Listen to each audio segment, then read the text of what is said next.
One of my relatives just sent these little glass figurines for my daughter. She's 8, she loves this kind of thing. And I looked at them and I was like, great, toys that I didn't have to pay for. But my wife flips them over and says, wait a second, there's a swan on the bottom of these. These are Swarovski glass. And I said, really? What does that mean? And she said, it means go down in your shop and build us a display shelf. I usually work from a drawing. Sometimes it's a quick sketch, and sometimes it's a full 3D model. But lots of projects don't need any planning. You can just kind of improvise. For this build, I knew I needed 8 inches of shelf, and everything else was flexible, including the wood. This nice piece of maple came out of the trash, and it's easy to find stuff like this. Whenever someone throws out an old bed frame, check out the slats under the mattress. I've seen these made from poplar, maple, oak, and yellow pine. The wood comes planed and ready for your project. After I've got my main piece, I'm going to shoot the ends. I'm doing most of this build with this Veritas low-angle smoother. I'm trying to figure out if it's a good value for the beginner, and I'll have a full review in the next couple of weeks, so stay tuned. These bed slats come rounded over. The right-hand corner has a graceful curve, and we're going to keep that for the final design. The left-hand corner is going to sit against the wall, so that roundover needs to go. Time for some fast, freehand layout. I'll brace my fingernail against the wood and strike a parallel line. Carry that line around the end and then down the opposite face. As long as I hold my hand steady, I'll have straight, parallel lines to guide my planing. I want to take off that extra material quickly, so I'm using my wooden foreplane, and then it's back to the Veritas to get a clean edge. I'm hardly using any layout tools for this build. Not even a marking gauge. The design for the whole project is improvised, and every part of the build uses a fast, freehand approach. All the other parts of this shelf are attached to the underside, so now's a good time to surface the top. The Veritas takes a nice, wide shaving, and the top is done. The shelf will look cleaner and lighter if I bevel the edges. My little combination square has a built-in 45-degree angle, and I trace that in so the roundover will transition into a crisp chamfer all along the front. Again, my finger gauge gives me straight guidelines, and my foreplane takes off most of the waste.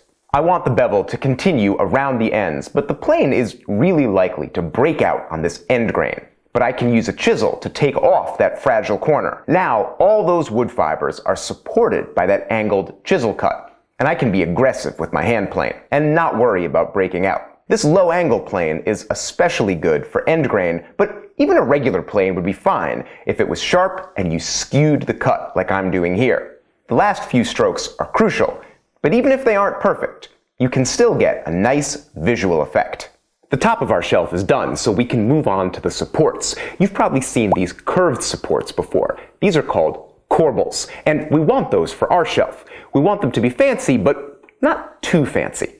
You can make your corbels from the same stock as the shelf. I've got no plan here, so I'm just cutting squares. Small pieces are challenging to hold in a big leg vise, but you can stick a piece of scrap in the left-hand corner to take up the slack. This lets you really crank down on that screw and put lots of pressure on the workpiece. I'm only holding my piece by the corner, but it's gripped so tightly that I can cross-cut it with this aggressive saw, and it still doesn't move. No matter what design I end up with, I'm going to need all 4 edges clean and smooth. The shooting board keeps things square, but it also makes smaller parts easy to hold, and I can shoot all 4 edges really fast.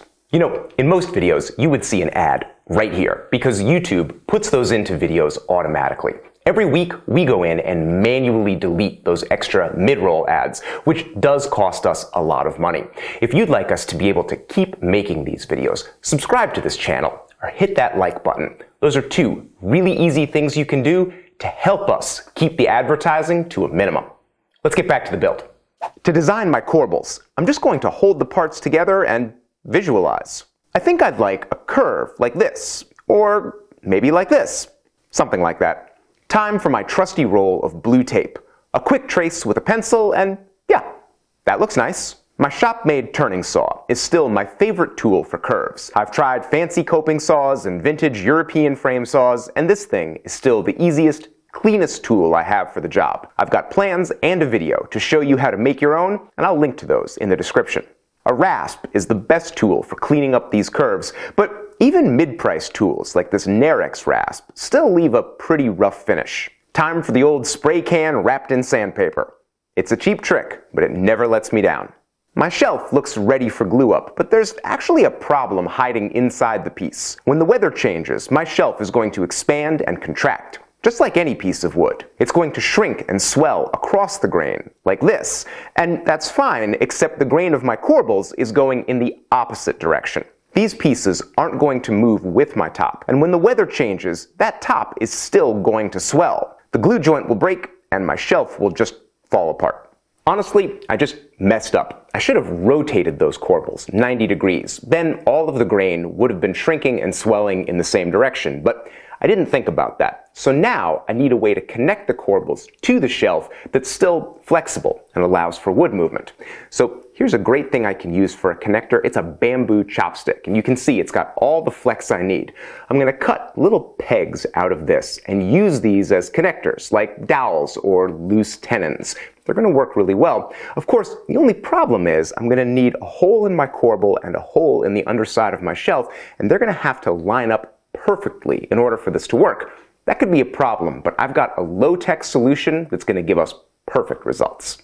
I'll put each corbel in the vise and then just tap in a pair of finishing nails. They don't need to go very deep, just enough to hold still. Then I'll clip the nails off, leaving just a little bit sticking out, and then come in with a file and sharpen up those ends. When I press my corbel to the underside of the shelf, those pins will leave a nice clear mark. It's not easy to see on camera, but it's very obvious in person. I'll pull out the pins and then drill where they were. The holes don't need to be very deep. I've got marks on the underside of my shelf, so when I drill there, the holes will match perfectly. Then I can cut little pegs out of bamboo and glue them in place. I don't even need clamps.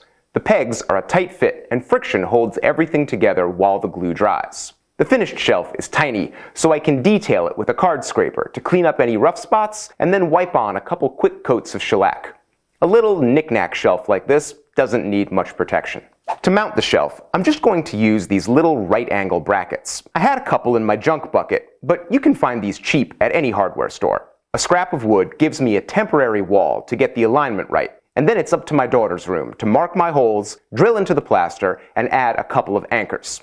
Then I can install the shelf. In this low shot, you can just barely see one of those brackets, but once it's hung, that hardware is invisible, even if you're looking from a little girl's height. When we realized that these figurines were valuable, we weren't sure what to do. My daughter is too young to play with pieces of glass, but they belong to her, and she should get to enjoy them. Putting them on a shelf in her room is a great compromise. She still gets to have them close by, but they won't get broken. When you make stuff for your own house and your own needs, everyone wins. You know, I almost didn't make a video out of this project. It just seemed too simple. But I'm glad I did, because I realized that I'm planning my projects out too much, especially little projects like this. If you need to make a tiny little shelf or a box for your house, just go down in the shop and start cutting. It'll probably go fine, especially when you're doing these small practice projects with reclaimed wood. These are great because you get to build your skills, but they don't really cost any money. And if you want more skill-building projects that you can do pretty much for free, pick up my marking and measuring plan bundle. It's got 5 great projects for your shop. A couple of marking gauges, a cutting gauge, 2 squares, a set of winding sticks. These are all things that you're going to need sooner or later, and you can make them out of scrap wood. So you can probably make all of them without spending a dime. You get all 5 plans for a really low price, and you can check those out over at rexkrueger.com/store. And if you're one of my patrons, you got this whole plan bundle this morning for nothing, because my patrons get all of my plans for free, and they get a lot of other rewards for a low price. If you'd like to be one of those people, go on over to patreon.com/rexkrueger and check out the big pile of rewards we give to the people who make this content possible. And for our viewers, well, we really appreciate you too. Thanks for watching.